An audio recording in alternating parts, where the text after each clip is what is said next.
today what we're going to do is focus on the way that you get yeast started when you're doing any kind of recipe, bread recipe that requires you to have yeast growing in it. So I'm actually getting ready to make a pizza dough today, but what we're going to look at in this video is how do you get that yeast ready to go, yeast and water ready to go. So the thing to know about yeast is there's really one key, and that is temperature. It's only going to grow in a certain temperature range, and the ideal is between 105 and 115 degrees Celsius. So just a little bit higher than body temperature. So you want to make sure that most of the things that you're using are going to be at or around that temperature.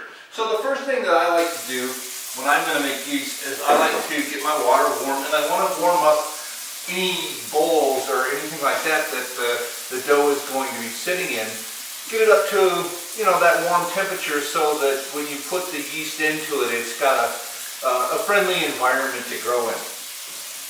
The second thing to know is that for yeast to grow, it's got to have access to sugar. Because what the yeast does is it goes in and it starts eating that sugar, and what it does is it releases carbon dioxide, and that's what makes your doughs rise. So I'm going to go ahead and I'm going to warm up this bowl just by putting some hot water in there. So I'm going to use this to mix it, and I mean, it doesn't have to be any perfect temperature. It's just trying to make it as friendly an environment as possible. So the next thing that I want to do is that I'm going to get my water, and the temperature, like I said, needs to be between 105 and 115. And after a while, you can get to where you can sort of tell if it's the right temperature just by the way it feels on your skin. So kind of like a warm but not a hot bath. So, or the temperature basically that if you've ever heated up bottles for a baby, the temperature that you want them to be. So I'm just using a quick read thermometer, and I am getting that temperature to where I want it to be. So, yeah, so the old wrist test. Now, this particular recipe requires me to do 2 cups of water. So I'm going to get my 2 cups of water in there, and then I'm going to add my yeast. Now I don't have an exact amount of yeast that I use for this, but if you just took a regular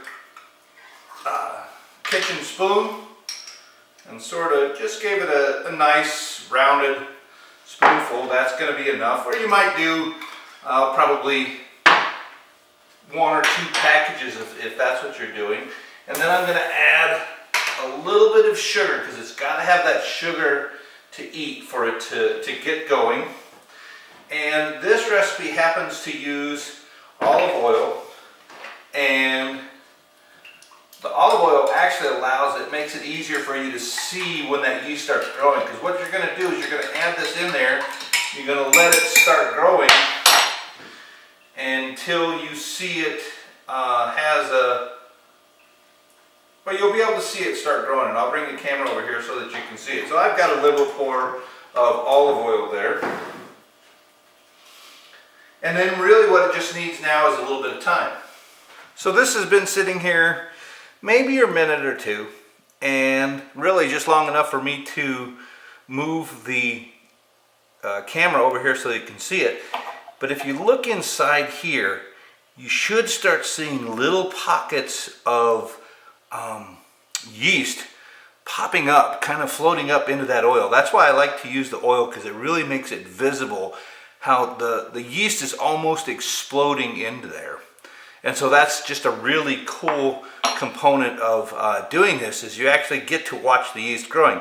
Now, if you don't get your water warm enough, that doesn't mean that it's not going to grow, but the chances of it not growing are better. But it's always safer to, when you're doing something that's going to take time, go ahead and take the extra couple minutes and let the yeast become active so that you know for sure that it's ready to go.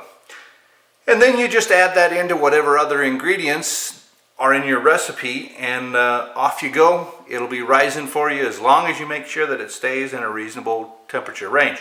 Once it's growing, it can withstand lower temperatures, and some doughs actually require you to leaven it at lower temperatures so that it has more time to work on the flavor and build the different components of it. You are putting up with Doc T. We'll talk to you later. Bye-bye.